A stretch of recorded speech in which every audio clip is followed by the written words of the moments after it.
After finishing my second novel, I wanted to see if I could write a murder mystery. I wanted to try something fun and maybe easier.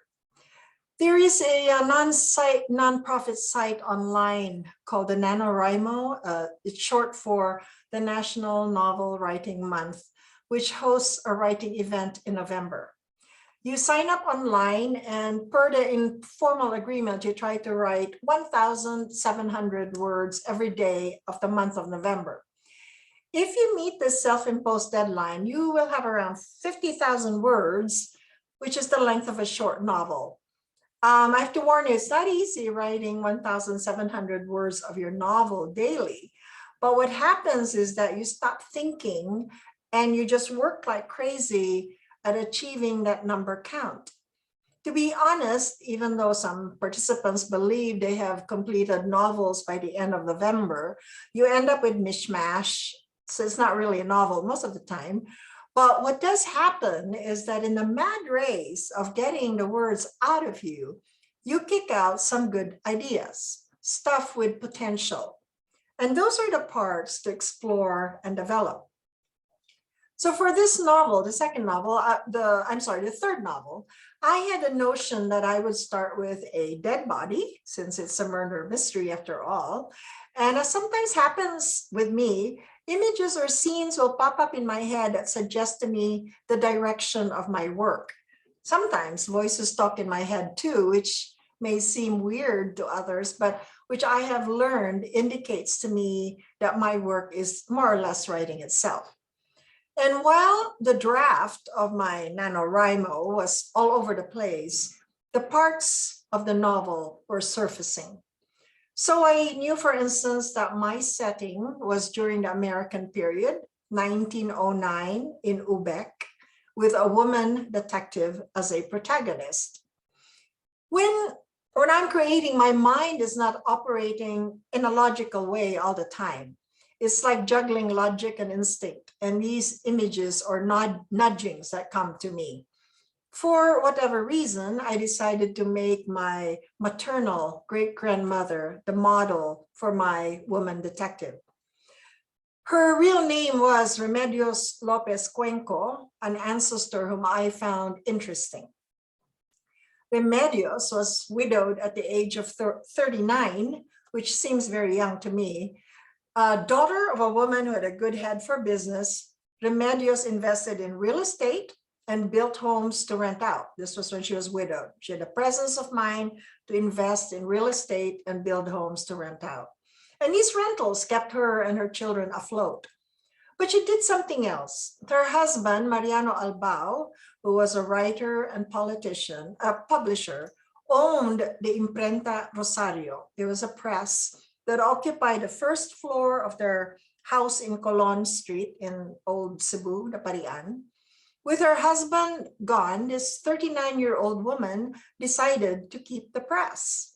She ran it with the help of her 3 sons, who had various newspapers and publications. So my third novel, The Newspaper Widow, is set in Ubek in 1909 during the American period. This was a time when America was testing the waters at being a colonial power. My character in The Newspaper Widow, Inez Maceda, is a widow in her late 30s who inherits her husband's failing newspaper business.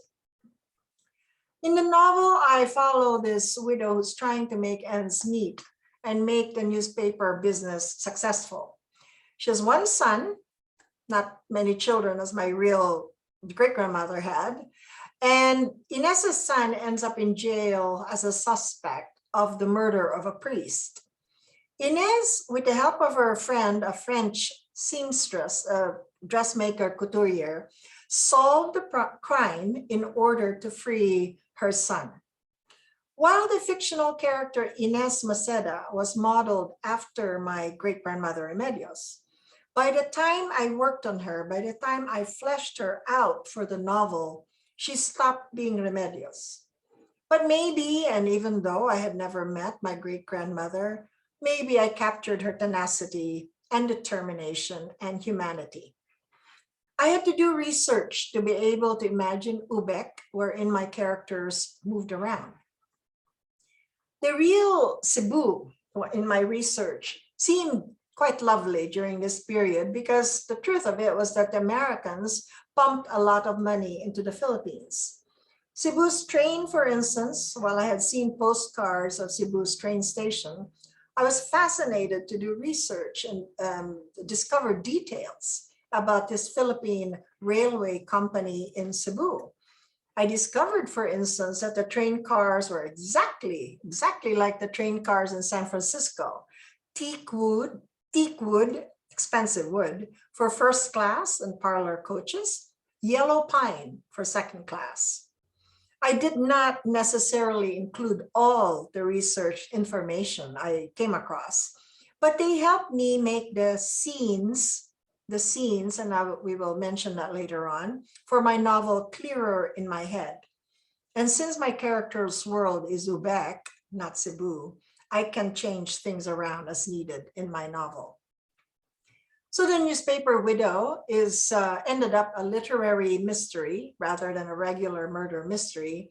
It has been praised actually in the Manila Times as definitely crime fiction that's a cut above the usual whodunits. And America's Library Journal reviewed it saying, the mystery elements are competently plotted, the characters appealing, and there's a charming long distance romance with a hint of another yet to come. The book's signal virtue, though, is its big-hearted look at Filipino culture and history and society in 1909. The newspaper Widow is published by the University of Santo Tomas Publishing House in the Philippines, and it's also available from Philippine American Literary House in the United States and worldwide. So those are my three novels. I want to give you some practical information before we get into our little writing tips. I'd like to mention sources for reading material online, especially you're being far away, you might have difficulty accessing some books. So for instance, there is online, you go to Project Gutenberg, Gutenberg, Project Gutenberg. It has over 60,000 free ebooks online. So in other words, you just go there, pop in projectgutenberg.org, and then you're going to have a choice of all these books to read, including Jose Rizal's No Le Mi Tangere and El Filibusterismo. Of course, there are books like the epics by Homer, works by Edgar Allan Poe, novels, poetry, and many other classic books. So check out gutenberg.org. I would also highly recommend that you read Filipino stories and writings. It is important to learn about our own stories and poetry. I recommend reading Philippine epics and folk tales. You can find many of these online. Some authors and books can also, Filipino authors and their writings can also be found online. You just need to Google search them. There's another thing I want to call your attention to, and it's a notion of fake news. This is very rampant, and I think we need to be informed about this. You know, things are very confusing and difficult enough, and we don't need fake news to confuse us further. I mention this because many students are exposed to so much fake news on social media. You know, friends on Facebook can sometimes say the craziest things because they read about it or saw it on YouTube. Well, just because something is published or a video clip appears on YouTube doesn't mean it's true. In today's world, we need to be wise to pick out the truth from fake news. There are many media sites that publish titillating articles, even if untrue or half true, to get a huge audience, to get hits. There are some sites that are just malicious. there are sites that are mouthpieces for political or other reasons and exist just to manipulate people. All these untruths and half-truths clutters our brain and add to our uncertainties, and they just increase our insecurities and they cloud our decision-making. Truth has a clarity. Truth has gravitas. We may not always like the truth, but it sits solidly within us and can guide us about how to proceed next. Fake news is actually very dangerous. It may feel like fun because that's usually what they put out there, but it wastes our time. It manipulates our brains and hearts in a way that is clouded and not clear. It's not grounded with solid data, or if the data, it was just made up also. It can manipulate people into going down the wrong road. So especially when some news is very, very titillating, it's like, oh, I have to share this with my friends. Pay attention, because sometimes that's how it grabs you. And then it turns out it's just half true or false entirely. There is also a term now related to fake news called gaslighting. And gaslighting is a form of psychological abuse or intimidation, where a person or group presents false information, manipulates factual information, or withholds factual information, making the victims question their memory, perception, judgment, and even sanity. It can actually make you feel crazy. So gaslighting destabilizes the victims and delegitimizes their beliefs. People experiencing gaslighting often feel confused, anxious, and unable to trust themselves.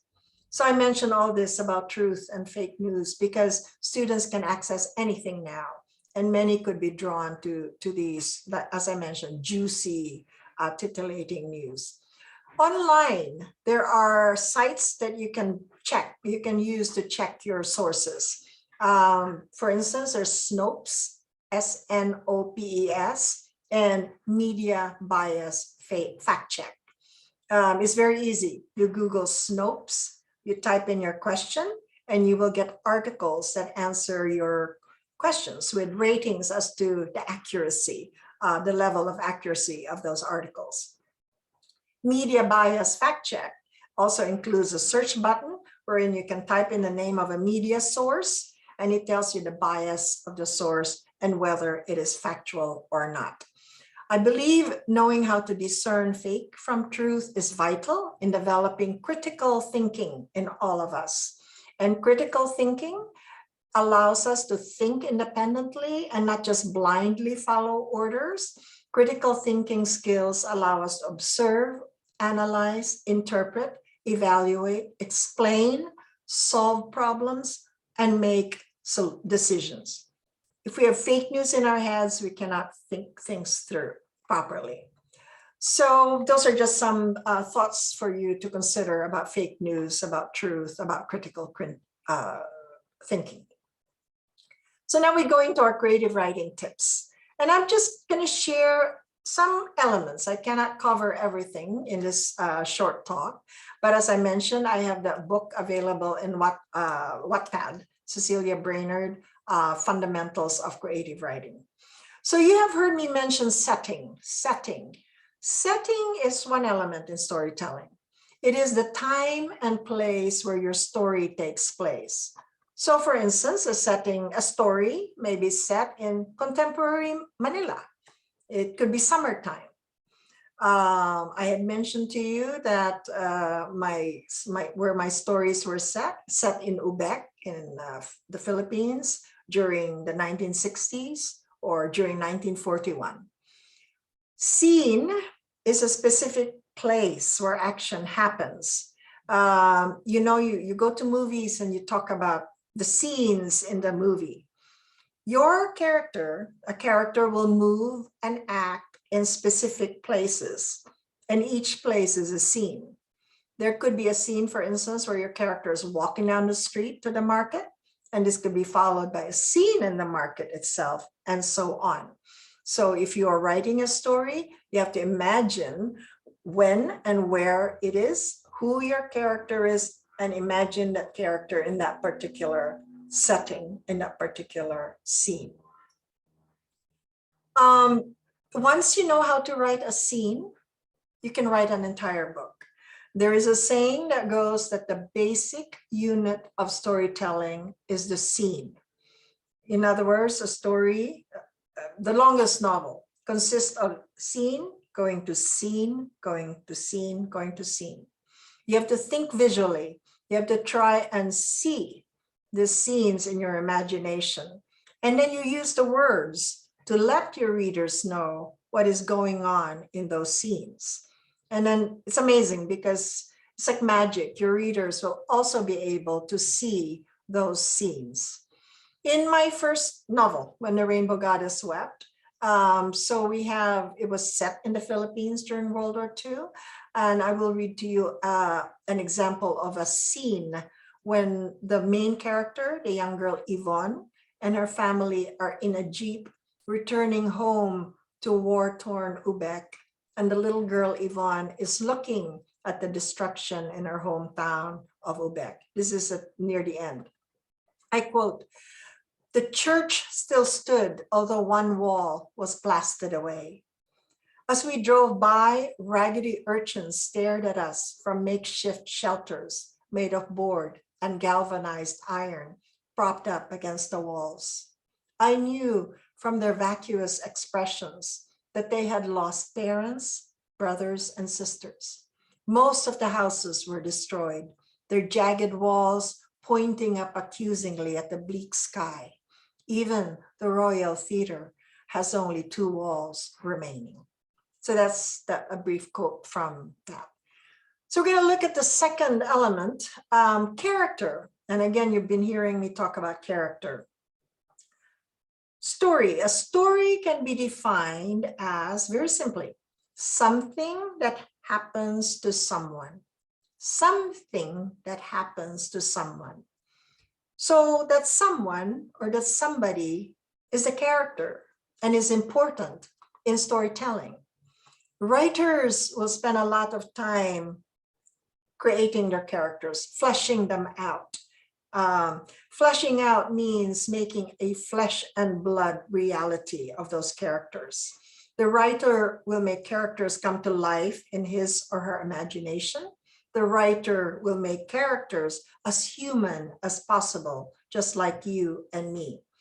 If the character feels real, we say that character is fleshed out or complex or round. If a character doesn't feel real, we may say that character is flat or shadowy or stereotypical.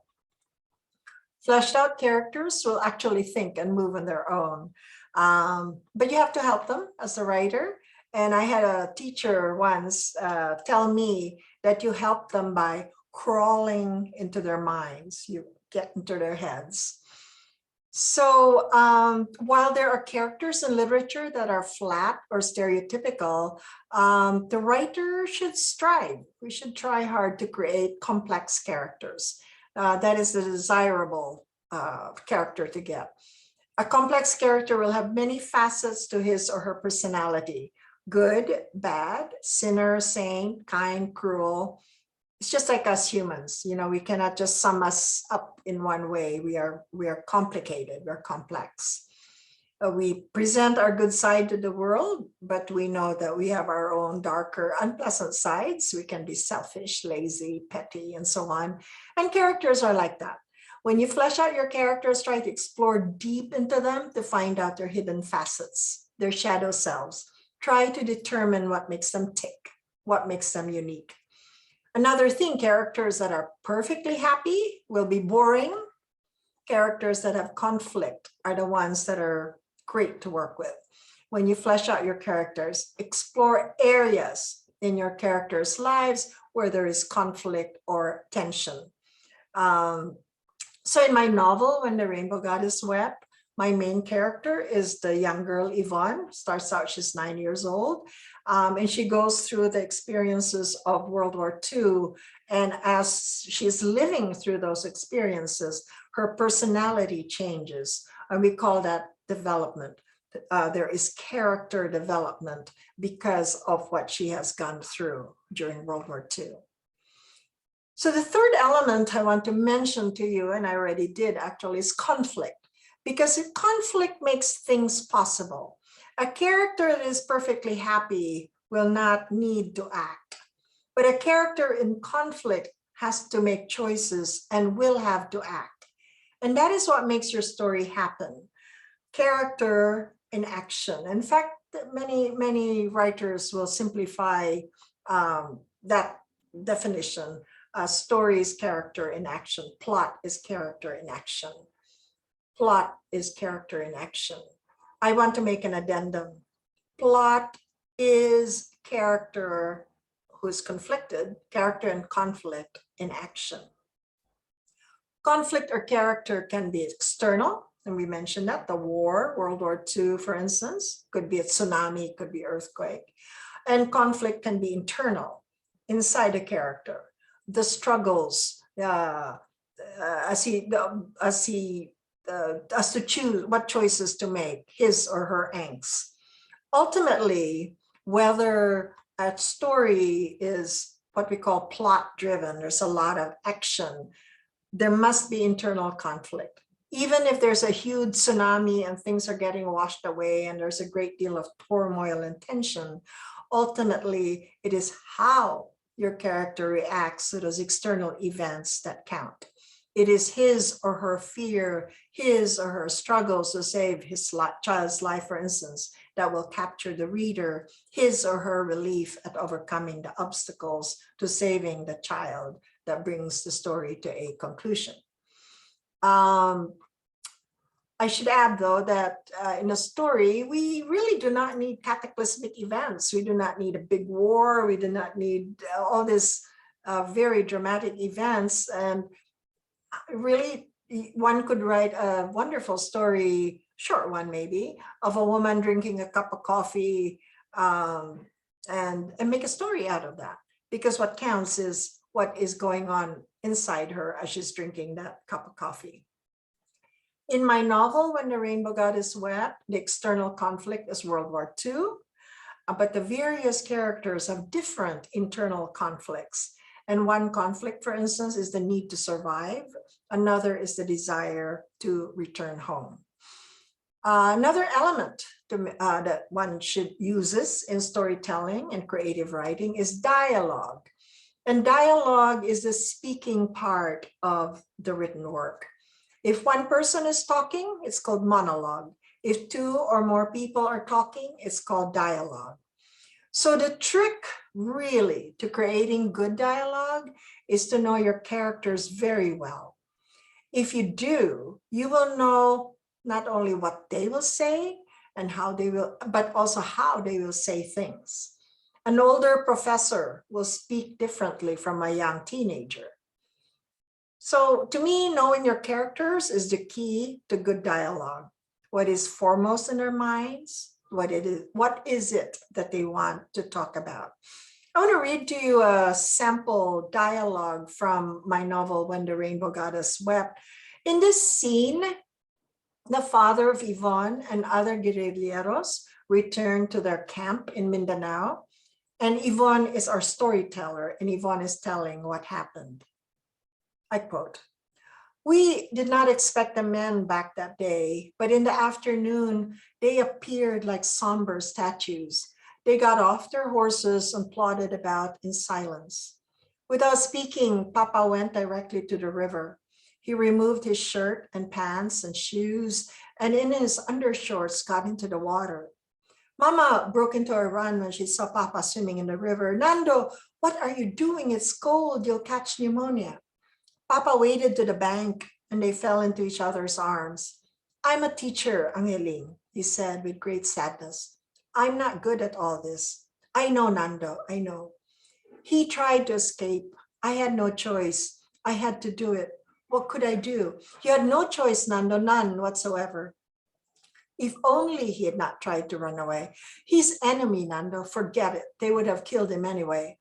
What makes me happy is seeing my students' eyes flood with understanding. That is what I understand. I don't understand fighting and hurting and killing. I've killed a man, Anghiling. Forget it, Nando. It's the war. I'm tired, Anghiling. I'm weary of this war. I'm weary of waiting for the Americans who have been promising us help. I'm sick of this death that surrounds us. We kill, they kill. I'm tired. You have to forget and move on, Nando. We have no choice. I know that, Anghiling. My intellect, this brain, knows all that. It's my liver and my spleen. It's my insides that revolt against all this. I enjoyed it, Anghiling. I enjoyed squeezing the trigger, and I enjoyed seeing his blood drain into the earth. All I could think of was our boy buried out there and how I hated, and I hated how I enjoyed it. So I'm going to talk about another element still, the notion of plot. So most literary writers will define plot as I mentioned, character in action. Plot is character in conflict in action.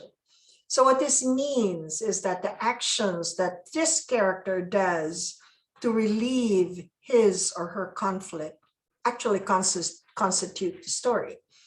For instance, if a man finds his wife dead one morning, he will be under a lot of tension. He has to decide what to do about his wife's death. His decision and the action that follows is part of the plot of that story. All other decisions and actions that he will take until he finds resolution to the conflict he is suffering constitute the plot. Another way to look at plot is that it is a sequence of events with causality. There's a logical link between the events, a cause and effect. So using our example above, this man who finds his wife dead may decide to find the murderer, and therefore he may go through the things of his dead wife to find a clue as to who may have done it. He may go see her girlfriend to get information. Once he has a suspect, he may try to see that person, and so on.